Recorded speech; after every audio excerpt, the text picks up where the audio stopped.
52 Pop Fiction. Find all the news and reviews of pop culture that's right to type. Today's top story. Casinos are starting to reopen, but not all are so lucky. Caesars Entertainment will permanently lay off 471 employees at its Harrah's Reno property. Harrah's Reno will be permanently closed and all employees will be terminated. Layoffs will be effective August 1st. This sounds messed up.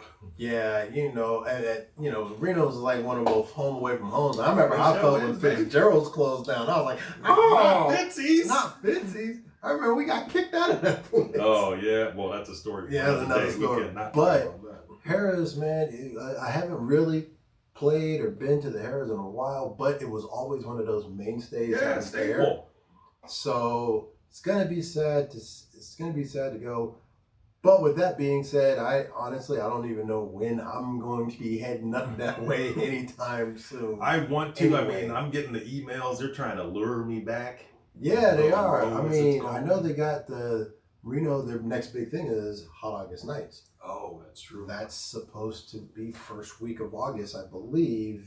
And that's probably not going to happen. Maybe they'll have an underground Hot August Nights. Maybe. Speaking of underground, there have been several allegations of late that comic book writer, novelist, and TV writer Warren Ellis, as an older comic book creator, he groomed much younger women only to deceive and use them. This includes people he has visibly promoted and based characters on in the past. This is bad, man. All these allegations are coming out for all our folks that we idolize and look up to. I hope it's not true. I just hope Chris Claremont don't have nothing. Oh no, not Todd McFarlane. Oh no, not Alan. Well, actually, been thinking about Alan Moore. Yeah, I'd be like, he probably did. Yeah. But Warren Ellis, man, that's terrible. Yeah, I didn't really get into a lot of the details when I was reading the article and stuff. Yeah, a lot of it was just a lot of, but a lot of allegations and a lot of everything's going to come out later, like it always does. So stay tuned. NBC has announced that on July 16th, Tina Fey, Alec Baldwin, Tracy Morgan, and company will return for a 1 hour 30 Rock special. This is great news. I wonder, actually, not that I wonder, I know they're not, but wouldn't it be awesome if they did a live show? That would be. I mean, they've done them in the past. Yeah. But, a live 30 Rock. It'd be great to see that cast back together again. Most of them are almost all of them are still actually pretty relevant. And working, yeah.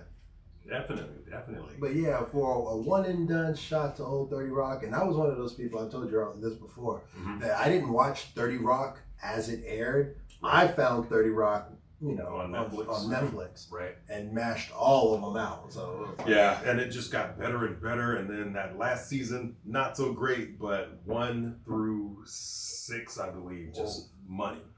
Yeah. In El Banco. Just like everything else. Pretty much. If you go at past 5 seasons, you just got fans that just like you. You know what I'm saying? Keep it going. Anything past 5 seasons. I just really like this show. I'm going to still tune in. You'd be like, it's dog shit, but hey, it's the type of dog shit I like. This week's review, Middleditch and Schwartz.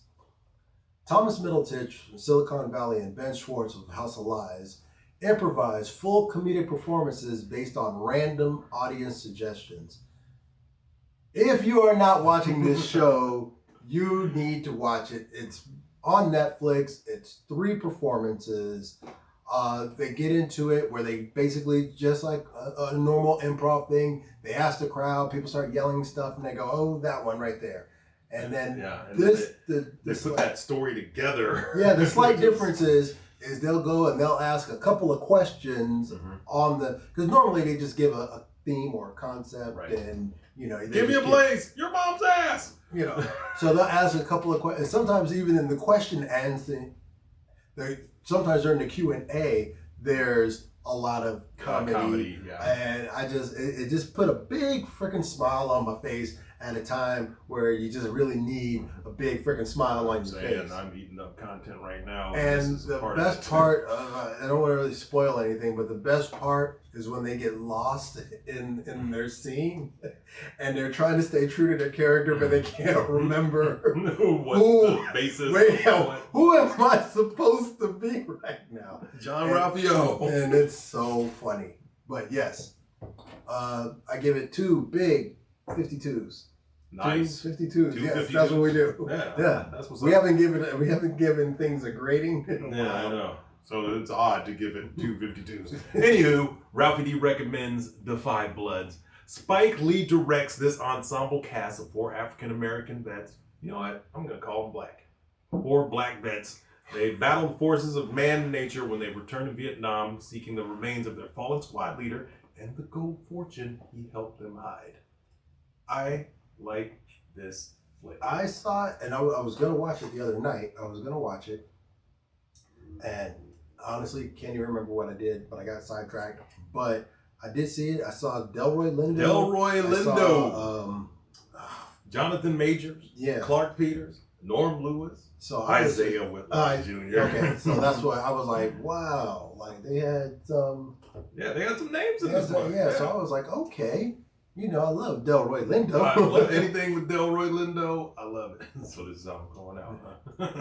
Oh, I love that shit. Anywho, I'm Ralphie D, and that's news to me. I'm Coolwater Kurt. That's my story, and I'm sticking to it. We'd like to hear what you think. Leave us a comment down below and let your opinion be heard. And if you like this video, please check out other videos on our channel like This Weekend and 252. In lieu of JB, I'd like to give a shout out to the support of your local comics shops. Man, and this is 252 Pop Fiction, where you hear it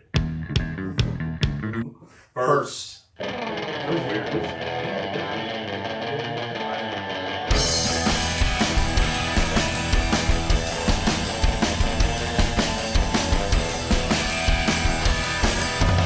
Adonis, pull yourself together.